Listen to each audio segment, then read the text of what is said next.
What's inside the box can take the If you grew up in a strict household, you probably heard some version of this growing up. Because I said so, you do not need to know why. You do not need to agree. You need to do what you are told. And if you are now a parent yourself, if you find those words forming in your own mouth, if you hear your own parent's voice coming through yours when your child pushes back, this video is for you, not to shame you. Not to tell you that everything your parents did was wrong, but to show you something the research has been demonstrating for 6 decades. That some of the habits most deeply associated with authoritarian parenting, habits that feel like love, like responsibility, like good parenting, are quietly producing outcomes in your child that you almost certainly do not intend. 5 habits. Each one backed by research. Each one worth looking at honestly. Because the parents who cause the most damage are not the ones who do not love their children. They are the ones who love their children deeply and have never been shown what that love, expressed through these specific habits, is actually teaching before the habits. What authoritarian parenting actually is. Deanna Baumrind, the developmental psychologist at the University of California, Berkeley, who first mapped parenting styles in the 1960s, described authoritarian parenting along 2 axes: high demandingness and low responsiveness. High demandingness means the parent holds strict expectations, enforces firm rules, and requires compliance without negotiation. That part most people recognize immediately. Low responsiveness is the part that gets less attention. It means the parent is less attuned to the child's emotional state, less available as a source of warmth and comfort, and less interested in the child's perspective when it conflicts with the parent's authority. The combination is the problem. Not the standards. Not the expectations. Not even the firmness. Research consistently finds that high expectations, when they come paired with genuine warmth and emotional responsiveness, produce excellent outcomes in children. That is authoritative parenting. Firm and warm simultaneously. Authoritarian parenting is firm without the warmth, and it is that absence, the emotional gap between what the child needs and what the parent offers, that produces every outcome this video is going to walk through. Here are the 5 habits, and what they are teaching your child beneath the surface. Habit 1. Requiring obedience without explanation. You set a rule. Your child asks why, and your answer, spoken or implied, is, because I said so. This feels reasonable. It feels efficient. It feels honestly like appropriate authority. You are the parent. You have more experience. You have reasons for the rule that are too complex or too adult to explain to a child. And the habit of explaining yourself to a child can feel, especially in a home where you were never extended that courtesy, like a reversal of the proper order of things. But here is what the research shows is happening when explanation is consistently withheld. Children who are required to comply without understanding are not developing the internal understanding of why rules exist. They are developing something different: compliance in the presence of authority, and a significant gap where moral reasoning should be growing. Research from the journal Frontiers in Psychology found that children raised by authoritative parents, who explain the reasoning behind their 5 rules, are more likely to develop autonomy and internalized moral reasoning. Children of authoritarian parents, by contrast, often rely on external authority and may show outward compliance but inner resentment. The child who is never told why learns to behave when someone is watching. They do not learn to behave when no one is, because the only reason they have ever been given for following a rule is that someone more powerful than them requires it. And once that person is no longer watching, in adolescence, in adulthood, in a world that does not have a parent standing in every room, the rule has no foundation to stand on. The habit that feels like authority is producing compliance without conscience. What to do instead? Try the 3-sentence explanation. Not a negotiation, not an invitation to argue. Simply the rule, the reason, and the expectation. You cannot have screen time before homework because your brain works better when learning comes first. That is the rule in this house. The explanation does not weaken your authority. It builds the architecture of understanding inside your child that your authority alone cannot build. Habit 2. Punishing emotional expression. Your child is crying over something that seems trivial to you, or they are angry, speaking to you in a tone that is unacceptable, or they are expressing fear about something you need them to simply manage. And your response, again, often the response that was modeled for you, is to shut the emotion down. Stop crying. There is nothing to cry about. Don't speak to me in that tone. You are fine. This habit feels like it is teaching emotional regulation. It is actually doing something almost opposite. Research reviewed across studies from 2015 to 2025, and published in the journal ICSMETS, found that authoritarian family education hampers children's emotional expression, regulation, recognition, and emotional consistency to significant extents. Children from authoritarian families show lower emotional intelligence, higher anxiety and depression, lower self-esteem, and poorer social skills. The psychological processes behind these effects involve emotional suppression, avoidant behaviors, and the absence of emotional modeling. What is happening when you shut down your child's emotional expression is not that the emotion stops. Emotions do not stop because they have been told to. They go underground. And a child whose emotional world has been consistently told it is unacceptable learns to do what every human being does when their reality is repeatedly rejected. They hide it. The child who never cries in front of you is not emotionally strong. They are emotionally alone.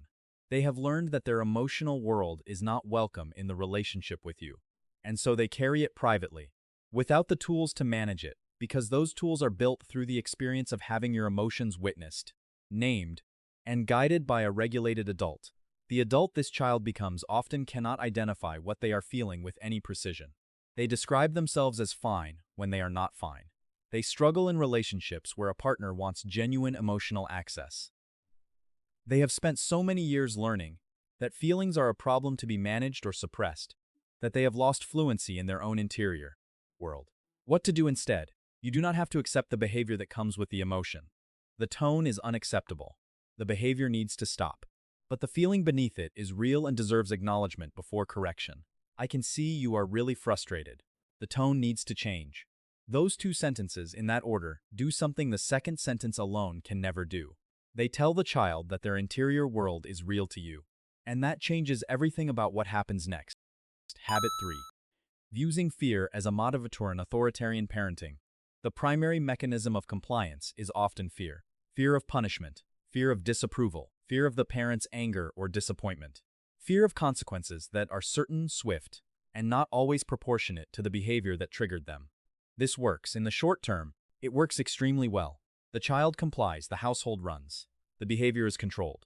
But the research on what fear-based motivation produces over time is among the most consistent in all of developmental psychology. A meta-study of 51 studies from 8 countries found that children of authoritarian parents were verbally and physically more aggressive than those of authoritative parents.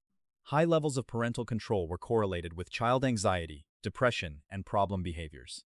Researchers across Germany, the Caribbean, China, Taiwan, and the United States have documented links between authoritarian parenting and emotional troubles, including childhood anxiety, symptoms of depression, and poor self-regulation. Fear produces obedience. It does not produce self-regulation. It does not produce intrinsic motivation. It does not produce a child who because they understand why behaving well matters. It produces a child who behaves well to avoid a consequence, and who, the moment the consequence is no longer present, has no internal mechanism to draw on. There is a deeper cost that the research also documents. A child who is primarily motivated by fear of the parent develops a specific kind of relationship with that parent. One where love and threat occupy the same space, where closeness comes with risk, where vulnerability is dangerous because vulnerability is where the consequences land. And that template, love as a source of anxiety, 5 closeness as something to be careful around, is what the child carries forward into every relationship that matters. What to do instead? Replace fear with natural and logical consequences wherever possible. Not arbitrary punishment, but outcomes that are directly connected to the behavior.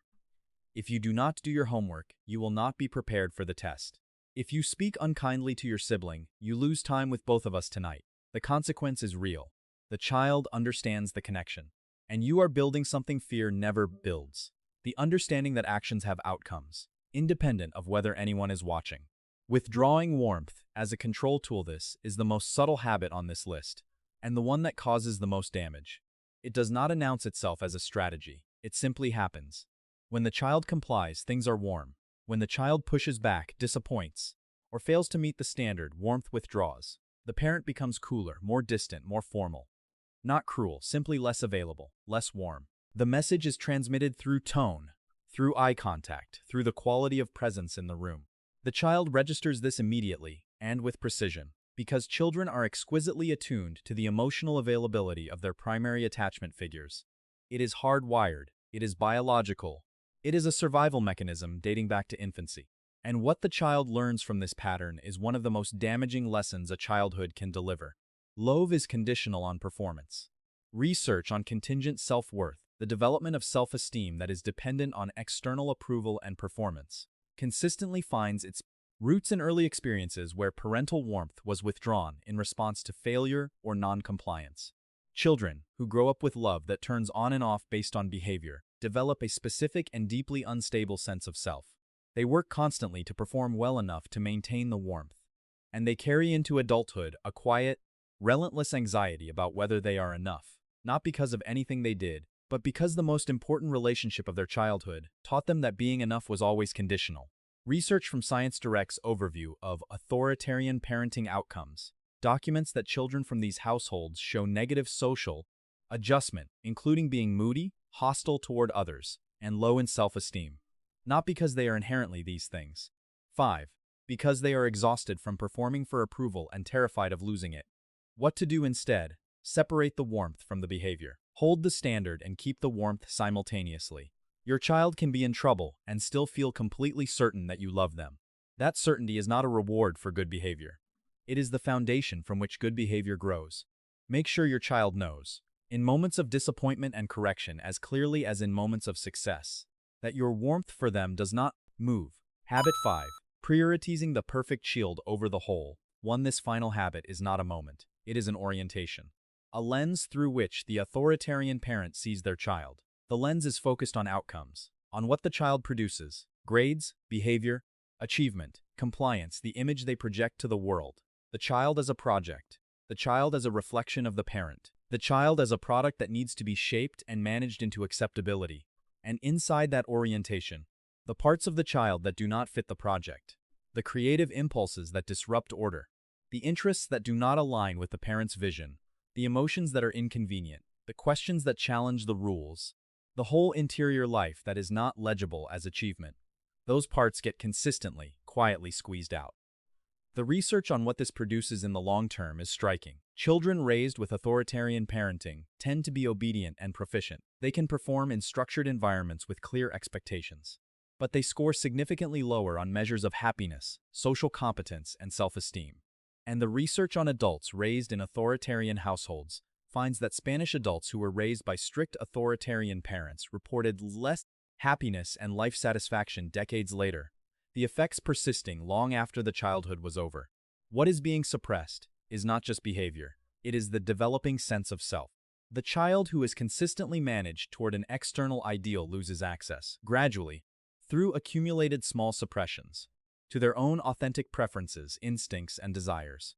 And the adult they become often knows how to perform in every context, and does not know, in any deep sense, who they are when no one is evaluating the performance. The child who becomes who their parents needed them to be, rather than who they actually are, is a child whose childhood was stolen not with cruelty but with love that pointed in the wrong direction. What to do instead? Get curious about who your child actually is, not who you need them to become. Who they already are, what they find interesting, what makes them laugh, what they are afraid of, what questions they are asking. Let that child exist in front of you, fully and without constant evaluation. The child who is known, really known, not just managed, develops the sense of self that performance-focused parenting quietly erodes. And that sense of self is the most durable foundation any adult can stand on. Authoritarian parenting really costs across these 5 habits. The research points to a consistent and sobering picture. Authoritarian parenting produces children who are compliant in the presence of authority, and often lost in its absence. Children who learn to suppress their emotional world rather than develop it. Children who perform for approval rather than act from values. Children who carry anxiety about whether they are enough into every relationship they will ever have. None of this was intended. All of it was love. Love expressed through the framework the parent was given, often by parents who received the same framework from their own parents. Intergenerational patterns do not perpetuate because the people inside them are cruel. They perpetuate because they are invisible, because they feel like the right way to parent until someone shows you what they are producing. You are watching this video. That already means something. The question now is not whether the past was perfect. It never is. The question is what happens in the next conversation, the next correction. The next moment your child pushes back and you feel the old response forming. That moment is the one that matters. And you have more choice in it than you may have realized. If this video named something you recognized, a habit you inherited, a pattern you have been running without knowing its cost, share it with a parent who needs to see it. Leave a comment telling me which of these 5 habits was the one you needed to hear most. And stay with this series, because we are covering all 5 parenting styles, and understanding yours is the beginning of everything. Be honest about the patterns you are running. Be curious about the ones you can change. Because the most important thing you will ever build is not a well-behaved child, it is a whole one.